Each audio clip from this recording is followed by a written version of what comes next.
Everyone, good morning.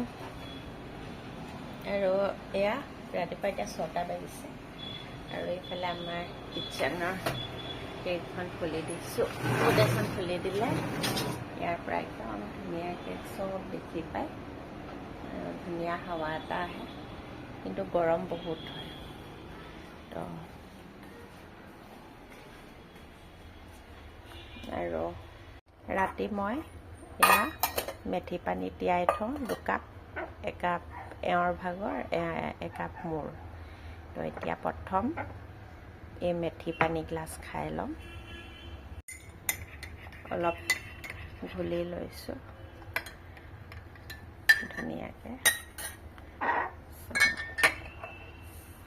বলক, পানী গিলাচ খোৱাৰ আগতে মই সদায় মানে ৱেটটো জুখি লওঁ। এনে ৱেট মেচিনটো লৈ লৈছোঁ।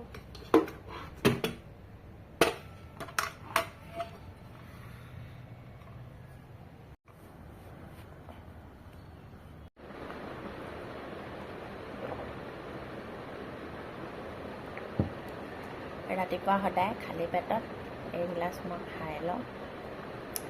মেথি দানা মানে পানী তিয়াই গোটেই ৰাতিটো ৰাখি দিছোঁ, তাৰপিছত এতিয়া ৰাতিপুৱা সময়ত খালী পেটত খাইছোঁ। এনেকৈ খালে আপোনাৰ ব্লাড চুগাৰো কণ্ট্ৰল হৈ থাকে, লগতে মানে ডাইজেশ্যন চিষ্টেম ভাল হয় আৰু জইণ্ট পেইন এইবোৰ মানে বহুত কাৰণত ভাল। আজি বনাবলৈ লৈছোঁ কুন্দুলি, আলু আৰু বুট চব্জি। মোৰ কিন্তু ফেভৰেট হয় এইটো। আৰু লগতে বনাম ৰহৰ দালি। তো আপোনালোকে কিন্তু দেখোন চবেই জানেই দিওঁ। মই মানে পিঁয়াজ চিয়াজ নিদিওঁ, একেবাৰে এয়া দিছোঁ শুকান জলকীয়া আৰু লগতে পাঁচফোৰণ, বছ এয়া দি দিলোঁ। তেল গৰম হ'ল আৰু এতিয়া দি দিম এয়া কুন্দুলি।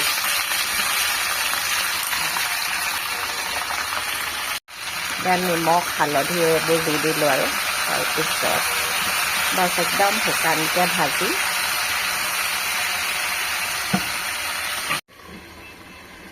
ঢাকনখন লগাই দিলোঁ। এয়া কুন্দুলি ভাজিখন একদম শুকানকৈ এনেদৰে বনাইছোঁ। আৰু কুন্দুলি চব্জিখন শুকানকৈ বনালেহে খাবলৈ ভাল হয়। মোৰ টিফিন ৰেডি। এইটো ৰুটি দিছোঁ, চালাড, দালি, ৰহৰ দালি আৰু এয়া হৈছে কুন্দুলি ভাজি।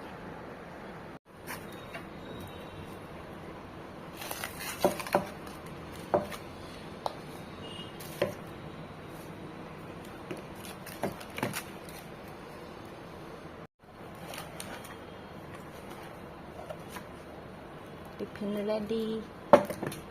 কালি বনাইছিলোঁ আইচক্ৰীম আৰু এয়া গোটেই ৰাতি মানে ৰাখি থৈছিলোঁ। এফালে এনেকৈ ডাব্বাটোতো ৰাখিছোঁ আৰু এইটো এটা মল্ড আছে, মল্ডতো ৰাখিছোঁ। কিন্তু মই চাইছিলোঁ ভালকৈ, মানে এতিয়াও